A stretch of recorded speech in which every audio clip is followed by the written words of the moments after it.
So good morning class 12th। आज इस video में हम देखेंगे on the face of it, जो मैंने इसके पहले वीडियो में समझाया था। इसके आज हम क्वेश्चन आंसर डिस्कस करते हैं। मैंने बहुत ही छोटे आंसर्स लिखने की कोशिश की है, तो आप इनको याद करिएगा। Who is mister lamb? How does dairy get into his garden? Mister lamb जो थे वो कौन थे, और डेरी जो था वो किस तरह से उनके गार्डन में प्रवेश करता है। So, as we all know, Mr. Lamb is an old man, lives in a big house. ठीक है ना? वो एक बहुत ही बूढ़े व्यक्ति थे और कहाँ रहते थे? बिग हाउस, बड़े हाउस में रहते थे वो। And Derry enters his garden by climbing over the wall. वो दीवार से कूद करके आया था। तो Derry enters his garden, enter मतलब अंदर आना, और हिज गार्डन मतलब मिस्टर लैम का गार्डन था वो। By climbing over the wall मतलब कि दीवार से कूद कर, क्लाइंबिंग यानी चढ़ के और फिर कूदना। Okay, so question 10, do you think all this will change Derry's attitude towards Mr Lamb? क्या आपको लगता है, ये आपसे क्वेश्चन पूछा है कि डू यू थिंक, क्या आपको लगता है कि जितनी बातें मिस्टर लैम्ब और डेरी के बीच में हुई, तो क्या वो डेरी के एटीट्यूड को चेंज कर पाएंगी? तो यस, इसका आंसर हम लिखेंगे yes, because mister lamb change dairies opinion about the world and himself.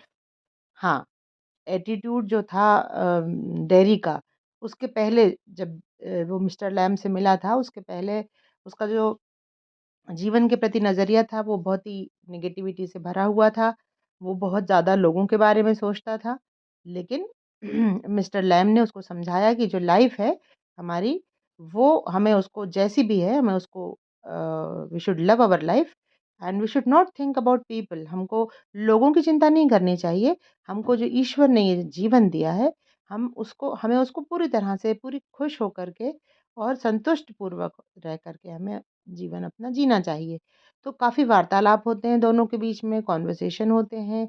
और डेरी जो रहता है वो हमेशा मतलब नेगेटिव ही एटीट्यूड की बातें करता है, लेकिन धीरे-धीरे उस उनकी बातों से वो बहुत सारे एग्ज़ाम्पल देते हैं, अपने बारे में बताते हैं, और वो डेरी का जो लाइफ़ के प्रति जो नज़रिया है, जो ओपिनियन है, जो उसके विचार हैं, वो उनको चेंज करने में सफल हो जाते हैं। तो यही इसका आंसर है, और इसको बिल्कुल 2 लाइन का लिखा है कि yes, because mister Lamb changed Derry's opinion about the world and himself. उन्होंने, ओपिनियन मतलब होता है राय। उन्होंने डेरी की जो ओपिनियन थी, जो उसका थॉट था, जो उसका विचार था, वो उन्होंने चेंज कर दिया था। किस-किस के बारे में? About the world and himself, अपने खुद के बारे में और दुनिया के बारे में। Okay, so question number 3, what is it that draws Derry's Derry towards Mr. Lamb in spite of himself? मतलब ऐसा क्या हुआ? ऐसा क्या था कि डेरी जो था वो मिस्टर लैम्ब की बातों से प्रभावित होने लगा था, और वो अपना, उसका जो स्वयं का विचार था वो उसको भूल गया था। उसने वो बदलने को तैयार हो गया था। तो mister Lamb motivated Derry to become positive towards life. तो ऐसा क्यों हुआ? क्योंकि मिस्टर लैम्ब ने उसको मोटिवेट किया। कहते हैं कि जो मोटिवेशन होता है ना, प्रेरणा, प्रेरणा जो है, जब किसी इंसान को दी जाती है तो वो पर्वत भी हिला सकती है। ठीक है? मैं एक कहानी आपको बताऊँगी क्लास में। जैसे दशरथ मांझी जो था, उसने केवल एक विचार आया था उसके दिमाग में, और ये अभी की बात है, ज़्यादा पुरानी बात नहीं है। तो जो एक विचार आया था कि उसको इस पहाड़ को काटना है, क्योंकि इस पहाड़ के कारण उसकी पत्नी की मृत्यु हुई। तो वो उस पहाड़ को काट करके उन्होंने 55 किलोमीटर लंबा रास्ता तय करना पड़ता था। वो उन्होंने 22 वर्षों में उस पहाड़ को काट दिया था। तो मोटिवेशन है ना, जब आपको प्रेरणा एक बार मिल जाती है तो आप कुछ भी करने को तैयार हो जाते हैं, और ऐसा ही डेरी के साथ हुआ। मिस्टर लैम ने उसको मोटिवेट किया, डेरी को, और उसको लाइफ के प्रति उसका नज़रिया जो था वो पॉजिटिव बनाया। So mister Lamb motivated Derry to become positive towards life. अब इसमें आप और भी ऐड कर सकते हैं, to become optimistic towards life, to love our life. अगर आप इसको और आप बढ़ाना चाहते हैं, तो मैंने मिस्टर लैम का भी कैरेक्टर स्केच लिखा है और मिस्टर डेरी का भी लिखा है। तो आप वहाँ से देख करके आप इसमें और लाइनें भी ऐड कर सकते हैं, जिनको इस आंसर को थोड़ा-सा लेंदी लिखना है, बड़ा लिखना है। Alright. So the fourth one is, will Derry get back to his old seclusion, or will Mr. Lamb's brief association effect a change in the kind of life he will lead in the future? अब ये भी बहुत अच्छा question है, और मुझे मुझे तो लगता है कि ये इम्पोर्टेंट भी है कि क्या डेयरी, क्योंकि जब डेयरी पहुंचता है मिस्टर लैम के पास, तो वो देखता है कि वो उनकी मृत्यु हो चुकी है, बहुत उदास हो जाता है। तो ये आपसे क्वेश्चन पूछा है कि क्या डेयरी जो है वो वापस से उसी तरह का जीवन जीने लगेगा, या वो मिस्टर लैम के ब्रीफ एसोसिएशन, मतलब कुछ ही चंद घंटों की मुलाकात थी, उन लोगों की एसोसिएशन था, मतलब मिलना था, तो क्या वो उसमें चेंज ला पाएँगे उसकी लाइफ़ में, वो सारे विचार जो मिस्टर लैम ने उससे कहे थे, और वो अपनी लाइफ़ को फ्यूचर में किस प्रकार से वो अपनी लाइफ़ को जिएगा? या वो वापस उसी अंधेरे उसमें चला जाएगा कि मेरा चेहरा कुरूप है, मैं किसी से मिलूँगा नहीं, लोग क्या कहेंगे? ओल्ड सिक्लूज़न मतलब पुराना वो जो सिक्लूडेड, मतलब एकाकी जीवन, एक तरफ रहना। इसीलिए तो वो उस गार्डन में घुसा था कि वहाँ कोई नहीं है और वो सुकून से रह पाएगा। है ना? वो लोगों से मिलना नहीं चाहता था, क्योंकि उसे लगता था कि सारे ही लोग मेरे इस जले हुए चेहरे का मज़ाक उड़ाते हैं। तो उसने लोगों से मिलना बंद कर दिया था, उसमें कॉन्फिडेंस नहीं बचा था। है ना? लेकिन लैम्ब के कुछ बातों से उसके ऊपर असर असर पड़ा है। तो ये जो पूरे लेसन का एक मॉरल है, आप कह सकते हैं, और एक जिस्ट है, तो हो सकता है ये क्वेश्चन पूछा जाए। So let's understand the answer. So the answer is no. नहीं, डेयरी जो है वो वापस से उस लाइफ में नहीं जाएगा, ये इसका मतलब है। No, Derry will definitely lead a positive life in future.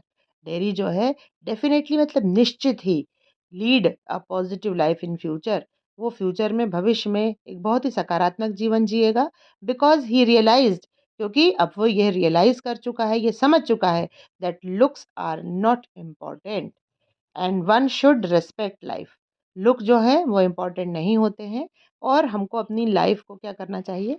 Respect करना चाहिए। जैसी भी लाइफ हमें ईश्वर ने दी है, हमें उसे रेस्पेक्ट करना चाहिए। Question number 5, again this is a important question, ये क्योंकि कैरेक्टर के बारे में है कि who was Derry and what problem did he suffer, क्या समस्या थी उसके साथ, और डेरी कौन था? तो dairy was 14 year old boy, 14 साल का एक लड़का था। ही हैड नो कॉन्फिडेंस, उसका जो कॉन्फिडेंस था, उसका जो आत्मविश्वास था, उसमें था ही नहीं, या यूं कह सकते हैं कि बहुत लो था, because his face was born bye acid on one side, क्योंकि उसका एक तरफ से उसका जो चेहरा था वो एसिड से जला हुआ था, इसीलिए वो लोगों से मिलना पसंद नहीं करता था। जल्दी से हम कैरेक्टर स्केच देख लेते हैं मिस्टर लैम का। ये मैंने लाइंस में लिखा है, लेकिन आपको इसे एक पैराग्राफ के रूप में लिखना है यदि एग्जाम में आता है तो, character sketch of Lamb. So आपको ये सारी लाइनें मिला करके, and you have to make one single paragraph, right? So let's understand. Mister Lamb was an old man था। He lived alone in his house, अकेले रहता था अपने घर में। He has a big garden, उसका एक बहुत बड़ा गार्डन था। His leg was of tin, उसका जो एक पैर था वो टिन का था। ही वो क्योंकि एक ब्लास्ट में उसका पैर उड़ गया था, जैसा कि उसने स्टोरी में बताया। He was positive towards life, लेकिन वो अपने जीवन को लेकर के बहुत ही पॉजिटिव उसका एटीट्यूड था लाइफ को लेकर के। वो बहुत अपनी लाइफ को बहुत पसंद करता था, लोगों से मिलना पसंद करता था। और नेक्स्ट है कि he was optimistic and kind hearted, वो बहुत ही अच्छे हृदय वाले इंसान थे। और ऑप्टिमिस्टिक का मतलब होता है आशावादी, और पेसिमिस्टिक का मतलब होता है निराशावादी। ये दोनों बहुत अच्छे वर्ड्स हैं, आप इनको याद करिए।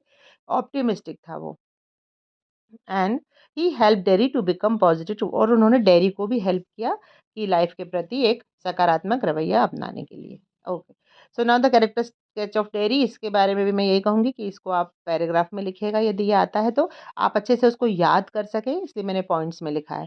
और अगर आप ये याद कर लेते हैं तो आपको आंसर्स लिखने में भी बहुत हेल्प मिलेगी, या आप आंसर्स याद कर लेते हैं तो आप कैरेक्टर स्केच बहुत अच्छे से लिख पाएंगे, right? So don't worry that आपको बहुत सारा याद करना है।